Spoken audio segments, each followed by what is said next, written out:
Bon, j'ai commencé ma carrière en tant que comédienne. J'ai joué du théâtre pour 21 des années.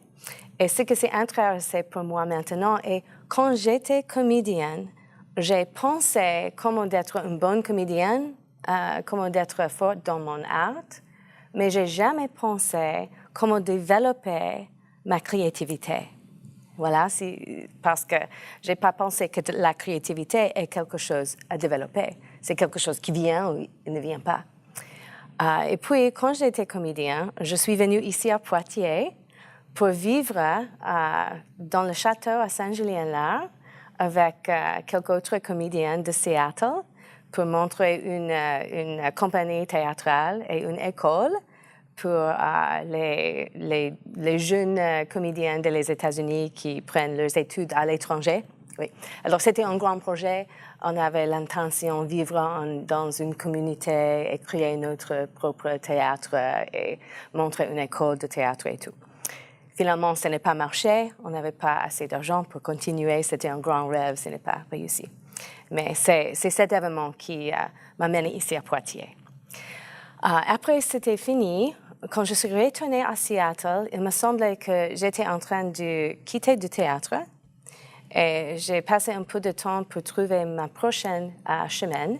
Et je me suis rendu compte dans cette transition que j'ai pris quelque chose bien fait comme comédienne qui peut être bon pour les gens dans les organisations, dans leur vie dans les organisations.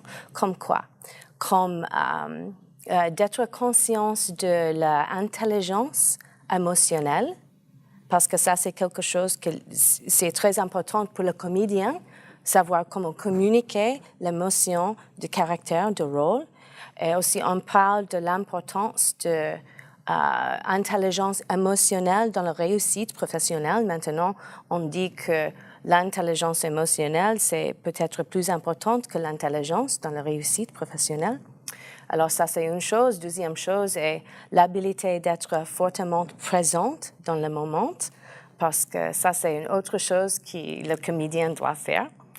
Alors, je me suis pensé que peut-être je peux mener ce genre de choses dans les organisations. Alors, j'ai commencé avec mon propre entreprise, qui est Stages of Presence. C'est un peu jeu de mots en anglais. Stages of Presence. Et Stage Presence, c'est d'être forte sur les planches. Et Stages of Presence, c'est plus les niveaux de développement personnel.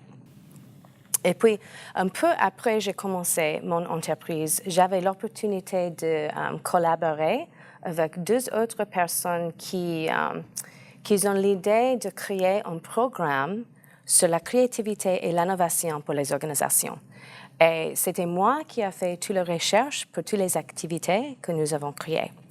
Et quand j'étais en train de faire la recherche, j'ai trouvé qu'il y a une maîtrise, et chez nous dans les États-Unis, la maîtrise, c'est 2 années après le bac est 4 années.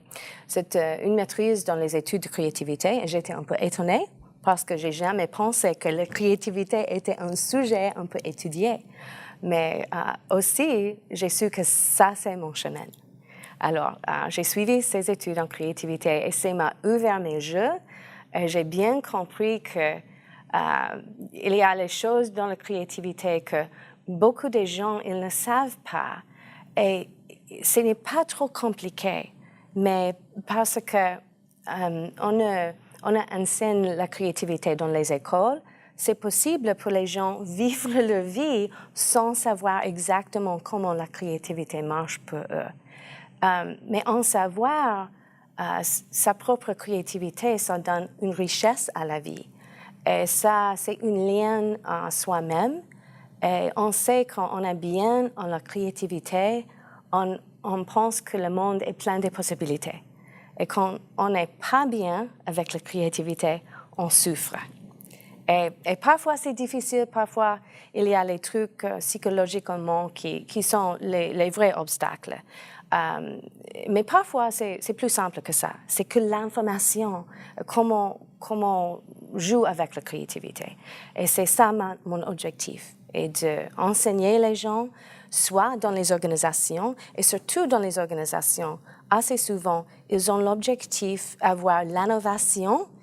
Tout le monde veut l'innovation, mais on ne peut pas avoir l'innovation sans de la créativité. C'est la créativité, c'est la base. Mais les organisations, souvent, elles sont un peu nerveuses. C'est la créativité, c'est quoi? C'est avec toutes les fantaisies, c'est un peu trop émotionnel.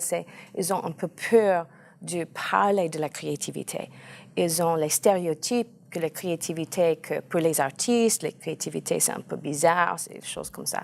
Mais il faut avoir une bonne base de savoir c'est quoi la créativité si on veut avoir l'innovation.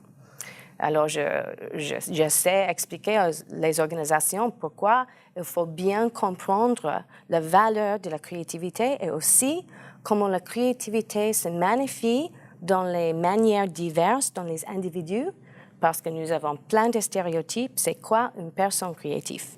Et c'est très important de valoriser les autres types de créativité. C'est très, très, très important.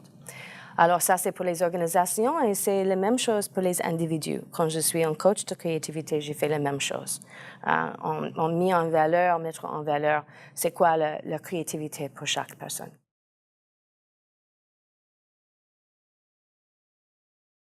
Première chose, je dis que tout le monde peut être créatif. Première chose, si les gens ne sont pas ouverts à leurs expériences, si les gens ne sont pas curieux, ça doit être beaucoup plus difficile de faire le contact avec leur créativité. Mais s'ils ont un esprit d'être ouverts à leurs expériences et d'avoir un peu de curiosité, bon, ça, on peut jouer avec, si on a les deux choses. Puis après ça, je peux dire, tout le monde est créatif. Tout le monde est créatif. Il faut enlever les stéréotypes en disant, par exemple, plusieurs reprises, je parlais avec les gens. Ils me disent, je ne suis pas créatif. Et ils me sortent la preuve est, je ne peux pas dessiner. Comme d'avoir l'habilité de dessiner est la preuve qu'on est créatif. Et moi, je dis, moi non plus, je ne peux pas dessiner. Je ne peux pas dessiner, mais je sais que je suis créatif.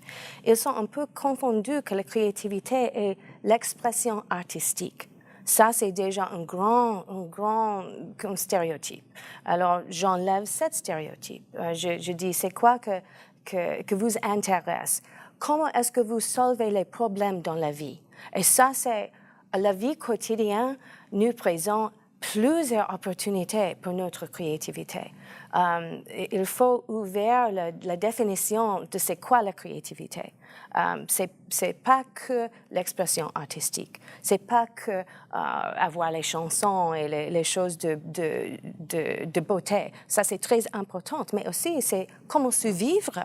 Les gens qui sont avec les problèmes très stressants, s'ils doivent solver leurs problèmes, ça, c'est un acte de créativité. Voilà.